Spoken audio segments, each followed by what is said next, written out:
maybe user can directly access this solution over the web browser, okay, because we completely deploy over the BTP only, okay. So user will only get this URL, and you need to just hit the URL over the browser, and it will ask for your credentials, and once you successfully logged in the system, it will give this kind of a tile to you, okay. User can simply click on this tile, and you can access the complete dashboard. Now this particular dashboard is completely based on your roles and authorization, okay.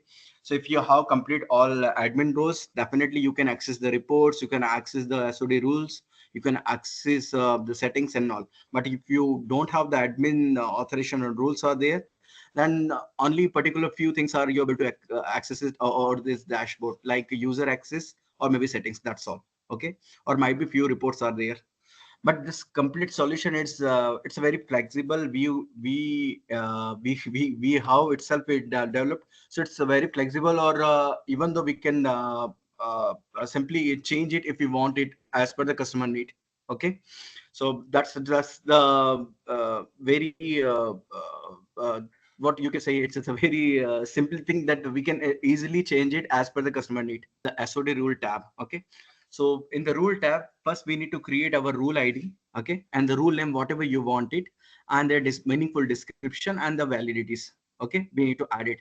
So inside the rule, we can maintain our conflicts. If you see here, we just need to go to the navigate, and we able to see we can maintain it from here, or we can upload it all the conflicts what we needed right now. So the solution will be starting. The starting point for this solution is, first you need to go inside the SOD rule, and you need to maintain the rules.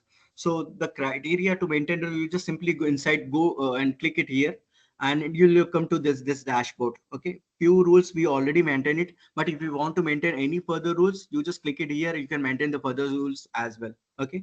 So rule is something we are defining. You will get a certain rules which are compliant with the SAP best practice.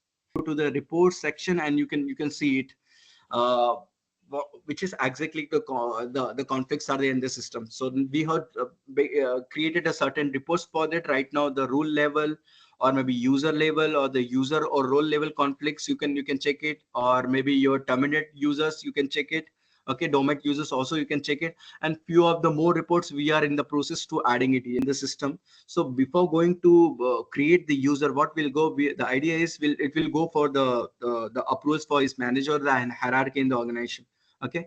And in the approval, we are triggering a manual, we are performing the FPU check, and then it will generate a report and send to their approval managers, and based on it, he can decide he want to create a user or not, okay. And with that, we also give the conflicts what he requested for the roles and authorization, okay. We have all the conflicts. We have multiple reports where we can track it, and we can go the check the conflicts on the rule level, or maybe user level rule, or reports in the every section we are generating it. See, if you see here, these are the total right now conflicts are there, okay, and which are critical, which are very high. We can see it, okay.